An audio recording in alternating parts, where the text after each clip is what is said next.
Some NBA news as the All-Star break will end on Thursday. One of the marquee games on the slate loses a little bit of its juice. After missing the final game before the break, LeBron James will also sit out the Lakers' road game against Golden State with a left ankle injury. It'll be the second of the 4 meetings between the teams this season. One big thing.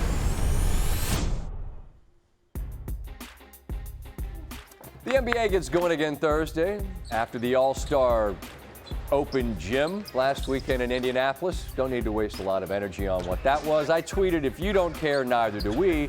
People take that as me being mad. I'm not mad.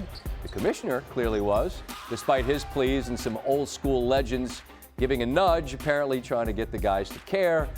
Even a little bit is a bridge too far, but it's an exhibition, so oh well. The title is what matters, and pursuit begins in earnest again Thursday. Checking out the standings, I looked at the back of the East. You got Chicago and Atlanta, 9-10. Huge markets, some all-stars in both spots. But how much time and interest are we going to devote to pondering the playoff fates of either?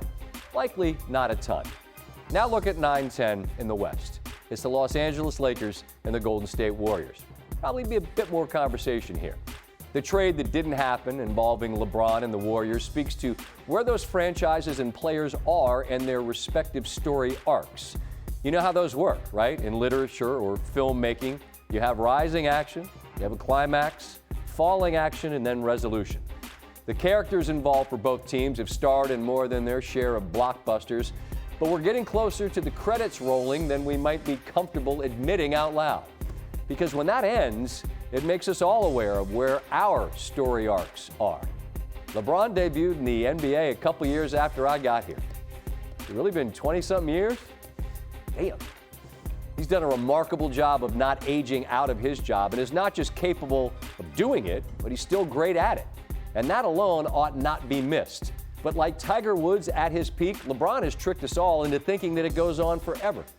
It does not. The Warriors' run has included legendary highs, some losses that are unforgettable as well because of how they lost and who beat them. That core 3 remains, along with Steve Kerr. Draymond's got some gray in the beard. Clay is grappling with roles and has struggled openly and honestly, as he always does, about his situations. As for Steph, he's another king of the time warp. No longer the baby-faced kid, but somehow still ageless at 35. His gifts still evident. But here they are, along with the Lakers, on the back end of this thing. Minnesota and OKC, they are young, ascending, and they are not bending down to kiss rings. The Clippers have a guy who's demonstrated in several places that he can get you some jewelry in a parade. Denver's jewelry is still shiny and brand new, which is to say there's a lot in the way for the Lakers and the Warriors. Significant obstacles, not the least of which is the reality of time, which is the harshest opponent any of us encounter. They have the second half of the season in this, the fourth quarter of their careers.